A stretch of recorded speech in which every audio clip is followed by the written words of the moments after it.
ఉషోదయం ప్రేమించు కాపరి ఉషా కిరణాలు ఉదయకాలపు వాక్య ధ్యానంనకు మిమ్మల్ని ఆహ్వానిస్తున్నాం. ప్రార్థన. సర్వశక్తి గల యేసయ్య, సర్వోన్నతుడా, గొప్ప దేవ, ఈ ఉదయకాల సమయానికై వందనములు స్తోత్రములు చెల్లించుకుంటున్నాం. మమ్మల్ని ప్రేమించి మరి ఒక దినమును నీ కృపచేత అనుగ్రహించిన విధానాన్ని బట్టి స్తోత్రములు. ఇదిగో ఈ ఉదయకాల సమయమున నీ వాక్యము చేత నాతోను కార్యక్రమము వీక్షిస్తున్న ప్రతి ఒక్కరితో మాట్లాడము. దేవా, నీ వాక్యంలో ఉన్న కార్యములను నాయన మా జీవితంలో మేము నాయన సంపాదించుకొనుటకు విని లోబడుటకు సహాయము చేయమని యేసు పరిశుద్ధ నామమున అడిగి వేడుకుంటున్నాను పరమ తండ్రి, ఆమేన్. ఈ ఉదయకాలపు వాక్య భాగము తీతుకు రాసిన పత్రిక 2వ అధ్యాయము 11వ వచనము నుండి 13వ వచనం వరకు ఉన్న వాక్య భాగమును చదువుకుందాం. తీతుకు రాసిన పత్రిక 2వ అధ్యాయము 11 నుండి 13వ వచనం వరకు.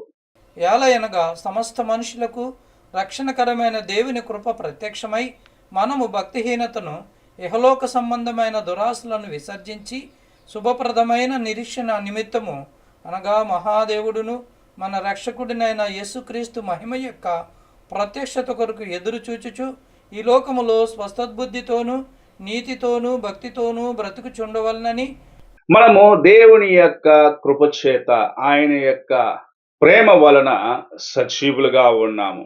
మనము ఆయన కృపను ఎలాగూ సంపాదించుకున్నాము అన్న కార్యమును ఇక్కడ అపోస్తలుడైన పౌలు తీతుకు రాయటం చూడగలము.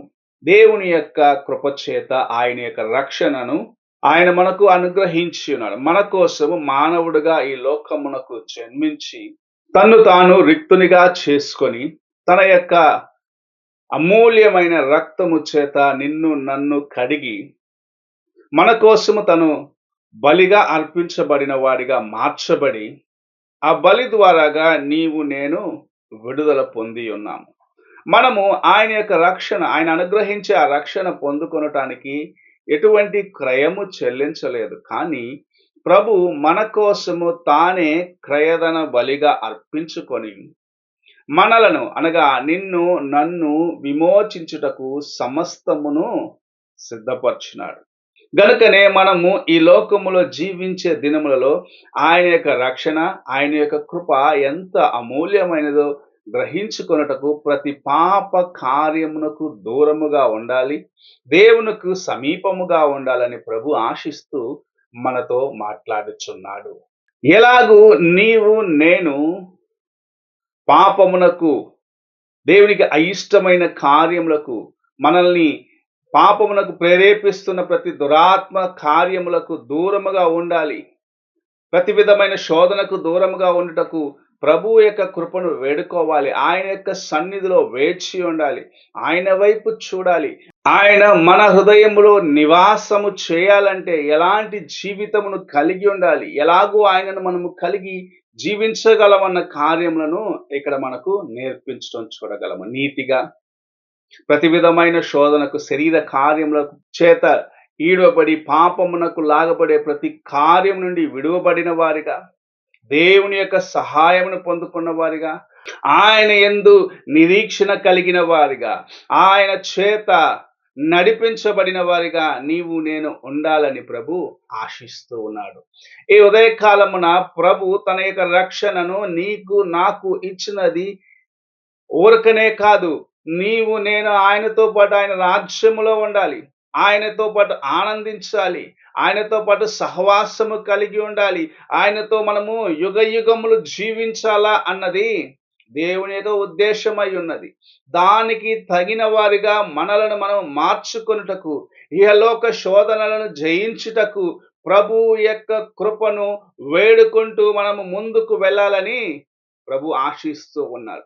ఈ దినంలో అనేక మంది క్రైస్తవులుగా చలామణి అవుతున్న వారు తమ యొక్క అంతరంగ జీవితంలో మనము చూసినట్లయితే తాము దేవునికి ఎంతో దూరముగా ఉంటున్నారు. బయటికి చూసేదానికి నేను దేవునికి సమీపముగా ఉన్నానని చెప్పుకుంటే అనేకుల యొక్క జీవితంలో అపవాది భ్రమను తీసుకువచ్చి వారి యొక్క రక్షణను పాడు చేస్తూ దేవునికి దూరముగా తీసుకొని వెళ్ళిపోతున్నారు. వారిలో ఎలాంటి శోధన తీసుకొస్తున్నాడో తెలియదు.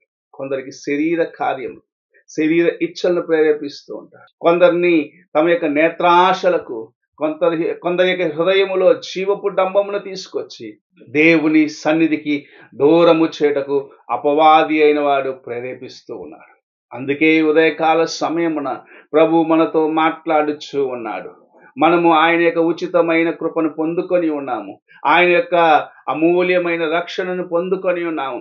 నీవు నేను దేవుని యొక్క వాక్యమును ఎరుగటయే మనకు అనుగ్రహించబడ్డ గొప్ప కృపని గ్రహించుకొని ఆయన వాక్యములో ఉన్న సత్యములను, ఆయన మనకు నేర్పిస్తున్న ప్రతి కార్యమును శ్రద్ధగా నేర్చుకొని దాని ప్రకారము నడిచి ఆయన యొక్క రాజ్యములో ఆయనతో పాటు యుగ యుగములు ఉండాలని ప్రభు ఆశిస్తూ ఉన్నాడు. అందుకే మనకి ఈ తరుణం ఇవ్వబడుచున్నది. అందుకే మనకు మరలా దేవుని యొక్క వాక్యం ఇవ్వబడుచు ఉన్నది. అందుకే మనకు ప్రతిసారి దేవుని యొక్క వాక్యము తన సేవకుల ద్వారాగా అందించబడుచు ఉన్నది. మనము ఆయన యొక్క రాజ్యంలో నివాసులుగా ఉండాలని. ఈ ఉదయకాలంన ఆయన అనుగ్రహించిన ఆ కృపను, ఆయన మన కోసం సిలువలో చేసిన యాగమును పొందుకున్న నీవు నేను ఎలాగూ ఉన్నాము? నామకార్థ స్థితిలో దేవుని యొక్క నామమును దూషించే వారిగా ఉన్నామా, లేక దేవుని కొరకు నిలబడి అంతము వరకు దేవుని కార్యములు చేసేదానికి ఆయన యందు నమ్మకముగా ఆయన వైపు చూస్తూ ముందుకు వెళ్ళేదానికి ప్రయత్నించే వారిగా నీవు నేను ఉన్నామా? ఒక్కసారి మనం పరీక్షించుకుందాం. ఒక్కసారి మన హృదయములను ప్రశ్నించుకుందాం. దేవుని యొక్క కృపకు మనం ఎంతగా దూరముగా ఉన్నాము, లేకుంటే ఎంత సమీపముగా ఉన్నాము? ఎలాగూ ఆయన యొక్క కృపను మనము, ఆయన యొక్క ఆ ఉచితమైన కృపను మనము మన జీవితంలో సంపాదించుకున్న వారిగా జీవిస్తున్నామని పరీక్షించుకునే సమయం ఇది. ఈ ఉదయకాల సమయంన నీవు దేవునికి సమీపముగా ఉండుటకు ప్రయత్నించుము. దేవుని కార్యములను నీ జీవితములో సంపాదించుకొనుము. దేవుని యందు నమ్మకముగా అనేకులకు సాక్ష్యముగా జీవించుము. ఆయన ఇచ్చిన రక్షణ అందుకోసమే అని నీవు గ్రహించుకొని అనేకులకు తన యొక్క రక్షణ కార్యమును ప్రకటించే వ్యక్తిగా నీవు ఉండాలని ప్రభు ఆశిస్తూ ఉన్నారు. ప్రార్థన చేసుకుందాం. కృపా కనికరము గల యేసయ్య, మాకు రక్షణనిచ్చుటకు, ఈ లోక శోధనలు జయించుటకు నిన్ను నీవు అర్పించుకొని మా కోసము చేసిన ప్రతి కార్యమును బట్టి వందనాలు చెల్లించుకుంటున్నాం. ఇహలోక శోధనలను నాయన మేము చూడక అవి స్వల్పకాలమే అని గ్రహించుకొని వాటి నుండి దూరముగా నీకు సమీపముగా చేరువవుటకు సహాయము చేయమని నీవే ఆశీర్వదించి నడిపించమని దేవా, నీ వాక్యానుసారంగా మేము జీవించుటకు నీ కృపను దయచేయమని యేసు పరిశుద్ధ నామమున అడిగి వేడుకుంటున్నాను పరమ తండ్రి, ఆమేన్. తండ్రి అయిన దేవుని ప్రేమ, కుమారుడైన క్రీస్తు కృప, ఆదరణకర్త అయిన పరిశుద్ధాత్మక సహవాసం ఇప్పుడు ఎల్లప్పుడూ తోడై ఉండి సదాకాలము నడిపించును గాక. ఆమేన్.